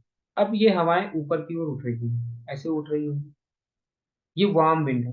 Warm wind हमेशा ऊपर की ओर उठती है, वार्म विंड हमेशा किधर की ओर उठती है, ऊपर की ओर उठती है। जब ये ऊपर उठेंगी, तो इस साइड में क्या हो जाएगा भैया, इस साइड में क्या होगा कि बारिश बारिश हो जाएगी, इस साइड में बारिश हो जाएगी। ठीक है, इस साइड में क्या हो जाएगा, बारिश, रेन वेन हो जाएगी। ठीक है, क्योंकि ये ऊपर उठ करके कंडेंस होगी। कंडेंस, कंडेंस का मतलब मैंने बता रखा है कि जब पानी की बूंदे धीरे धीरे धीरे इकट्ठा हो, पानी की बूंदे ऊपर, यानी कि उसमें क्या कहते हैं कि एटमॉस्फेयर में इकट्ठा हो रही होती है, यानी कि वेपर से क्या कहते हैं कि वेपर से वाटर में कन्वर्ट हो रही होती है, वेपर से वाटर में कन्वर्ट हो रही होती है, तो उसे कंडेंसेशन बोला जाता है। तो जब ये वार्म विंड ऊपर की ओर उठ रही होती है, धीरे धीरे धीरे ठंडी होंगी, ठंडी होकर के वो कंडेंस हो जाएंगी, कंडेंस होकर के वो प्रेसिपिटेट कर, कंडेंस होकर के प्रेसिपिटेट करती। इतना बात समझ में आया? और कभी कभी ऐसा भी होता है, जब वार्म विंड्स उतर रही होती, मतलब कि ये विंड जब उतर रही होती, कोल्ड विंड, कोल्ड विंड ही तो नीचे आती है, कोल्ड विंड ही तो सिंक होती है, जब कोल्ड विंड नीचे की ओर आ रही होगी, जब कोल्ड विंड नीचे की ओर आ रही होती है, तो फिर क्या होता है कि तब वो क्या कहते हैं कि यहाँ पे वो ड्राई एयर लेकर के, उसमें मॉइस्चर नहीं होता है। जो कोल्ड विंड नीचे की ओर आ रहा होता है, वो ड्राई एयर लेकर के आता है, वो ड्राई एयर लेकर के आता है, तो इसकी वजह से मान लो यहाँ पे क्या कहते हैं कुछ बर्फ वर्फ होंगे, मान लो ना, बर्फ वर्फ होंगे ये पहाड़ पे, तो उसको पिघला देंगे, उनको क्या कर देंगे वो, उनको पिघला देंगे। ठीक है, अगर मान लो यहाँ पे स्नो वगैरह होंगे, तो उनको भी पिघला देते हैं। ठीक है, तो ऊपर से ये नीचे की ओर आते हैं। तो यहाँ तक आपको बात समझ में आ गई होगी। ठीक है, यहाँ तक आपको एक एकदम एक एक चीज समझ में आ गई होगी, जो भी नहीं समझ में आया होगा वो आप पूछ सकते हैं एक एक चीज। ठीक है, अब अगला आता है एयर मासेस। एयर मास क्या होता है, एयर मास का मतलब क्या होता है, अब ये समझना है कि एयर मास क्या होता है। When the air remains over a homogeneous area sufficiently longer time, जब एयर क्या होता है कि किसी पर्टिकुलर एरिया में बहुत ज्यादा समय के लिए रहे, it acquires a characteristic of an area, उस एरिया के उसके अंदर कैरेक्टरिस्टिक आ जाते हैं। The homogeneous region can be vast ocean surface, कभी कभी ये पूरा पूरा ओशियन सरफेस हो सकता है, या कभी कभी कभी पूरा बड़ा सा प्लेन हो सकता है। समझ में आया, नहीं समझ में? होमोजीनियस एरिया यानी कि जो क्या कहते हैं कि ये जो एयर जब है, एक होमोजीनियस एरिया, एरिया के ऊपर इकट्ठा हो गया बहुत देर के लिए, किसी एक पर्टिकुलर एरिया के ऊपर बहुत देर से इकट्ठा हो गया, तो फिर क्या होता है, the homogeneous regions can be vast, ये वास्ट ओशियन हो सकते हैं, या सरफेस हो सकते हैं, ये कुछ भी हो सकता है। The air with distinctive characteristic in terms of temperature and humidity is called as air mass. तो एयर मास का मतलब क्या हुआ कि वो जो इकट्ठा हुआ एयर है, बस उसमें क्या कहते हैं कि उसके जैसे दो जगह के अलग अलग एयर मास होंगे, उनका टेम्परेचर और उनकी ह्यूमिडिटी अलग अलग होगी। दो जगह के एयर मास अलग अलग हैं, तो उनके क्या कहते हैं टेम्परेचर और ह्यूमिडिटी अलग होती है। तो देखो, एयर मास का मतलब होता है बहुत ज्यादा एयर, बस ऐसा समझो, एयर मास का मतलब होता है बहुत ज्यादा अमाउंट में एयर है, बस वो होमोजीनियस एरिया में होगा। It is defined as the large body of air, देखो लिखा भी है कि large body of air having little horizontal variation, मतलब कि हॉरिजॉन्टल वेरिएशन इसमें क्या होगा, बहुत कम होगा। यानी कि टेम्परेचर और क्या कहते हैं कि प्रेशर में क्या कहते हैं, टेम्परेचर और प्रेशर में समझना कि अब समझना कि जैसे ये ऐसे यहाँ पे एयर है, ऐसे इतना सारा, अब यहाँ पर सेम प्रेशर है, यहाँ पर भी सेम प्रेशर है, यहाँ पर भी सेम प्रेशर है। ठीक है, जब सेम प्रेशर होगा दोनों जगह पे, जब दोनों जगह पे सेम प्रेशर होगा, तो क्या कहते हैं कि या इसमें टेम्परेचर भी सेम है लार्ज एरिया पे, तो यानी कि हॉरिजॉन्टल वेरिएशन इसमें कम होना चाहिए। तो ये जो लार्ज बॉडी ऑफ एयर हो गया, लार्ज बॉडी ऑफ एयर जिसमें टेम्परेचर और प्रेशर का क्या कहते हैं कि हॉरिजॉन्टल वेरिएशन बहुत ही कम हो, हॉरिजॉन्टल वेरिएशन मतलब टेम्परेचर और मॉइस्चर में कम हो, तो उसे क्या बोलते हैं, उसे मतलब कुल मिलाकर के होमोजीनियस एयर हो सब जगह पे, तो इसे को क्या बोल दिया जाता है, एयर मास बोल दिया गया। The homogeneous surfaces over which air mass form और कॉल्ड एज सोर्स रीजन। अब जैसे मान लो कि जो ये ऐसे समझ लो कि ये एक समझ लो कि कहते हैं प्लेन रीजन है। इस प्लेन रीजन में क्या कहते हैं कि जो यहाँ पे हवा इकट्ठा हुई होगी विथ सेम कैरेक्टरिस्टिक, जो हवाएं इसके ऊपर इकट्ठा हुई होंगी, हाँ जो हवाएं एकदम पूरा इकट्ठा हुई होंगी बहुत सारी सी, उन्हें क्या बोल दिया जाएगा, एयर मास बोल दिया, उसे क्या बोल दिया जाएगा, एयर मास। यहाँ पे क्या बोल दिया जाएगा, एयर मास। ठीक है। कभी कभी ये एयर मास मतलब कि ये प्लेन भी हो सकते हैं, कभी कभी ये ओशियंस के ऊपर भी ऐसे जनरेट हो जाते हैं। ठीक है। जो एयर मास है, अच्छा ये जो प्लेन है इसको क्या बोला जाता है, सोर्स। इसको क्या बोला जाता है, सोर्स रीजन। ऐसे मान लो कि जब ओशियन के ऊपर बन रहा होगा एयर मास, जब ओशियन के ऊपर बन रहा होगा तो उसे क्या बोल देते हैं, जब ओशियन के ऊपर बन रहा होगा तो उसे ओशियन के ऊपर बन रहा होगा तो ओशियन को सोर्स रीजन बोल देंगे। ठीक है। ओशियन के ऊपर बन रहा होगा तो उसे ओशियन का सोर्स रीजन बन बोल देंगे। ठीक है। यहाँ तक समझ में आया कि नहीं समझ आया। ठीक है। अब इसके बाद में हम क्या कहते हैं कि इसके बाद क्या कहते हैं कि अब types of air masses, air mass को क्या कहते हैं कि सोर्स रीजन के बेसिस पे डिवाइड किया जाता है। हाँ। ठीक है। एयर मास को क्या कहते हैं कि सोर्स के रीजन पे क्या कहते हैं कि सोर्स के बेसिस पे, सोर्स रीजन के बेसिस पे अलग अलग किया गया है। देखो 5 प्रकार के सोर्स रीजन है, 5 प्रकार के सोर्स रीजन है, कौन कौन से हैं इनको, warm warm tropical and sub tropical oceans, warm tropical and sub tropical oceans, sub tropical hot desert, हाँ दूसरा sub tropical hot desert, relatively cold high latitude, जहाँ पे हाई लैटिट्यूड ओशियंस होंगे, जो हाई लैटिट्यूड ओशियंस हैं, और क्या कहते हैं कि very very cold snow covered continents होंगे जो हाई लैटिट्यूड में हैं, और क्या कहते हैं कि परमानेंटली आइस कवर्ड कॉन्टिनेंट्स, कुछ ऐसे भी होंगे जो परमानेंटली आइस से कवर्ड होंगे, जैसे आर्कटिक हो गया और अंटार्कटिका हो गया, ये सारी चीजें। Accordingly following types of air masses are recognised. एक है मैरीटाइम ट्रॉपिकल, ट्रॉपिकल है मतलब कि क्या कहते हैं कि जो गर्म वाले इलाके में हो। कॉन्टिनेंटल ट्रॉपिकल मतलब कि एक तो समुंदर वाला है और एक कॉन्टिनेंट वाला हो गया। एक मैरीटाइम पोलर मतलब कि वो रीजन जहाँ पे क्या कहते हैं कि ओशियंस क्या कहते हैं कि समझ लो कि क्या कहते हैं कि बर्फ के फॉर्म में होगी। और एक होगा कॉन्टिनेंटल पोलर हो गया, और एक होता है कॉन्टिनेंटल आर्कटिक। और tropical air mass are, tropical air mass और वार्म, पोलर एयर मास जो होते हैं वो कोल्ड। जो ट्रॉपिकल एयर मास है वो क्या है, वार्म है। और जो पोलर एयर मास होते हैं वो क्या होते हैं, कोल्ड होते हैं। तो ये ध्यान रखते हैं। ठीक है। इतना बात आपको समझ में आ गई होगी। बाकी क्या कहते हैं कि हम अगले नेक्स्ट वीडियो में करेंगे इसके बाद। ओके। ठीक है।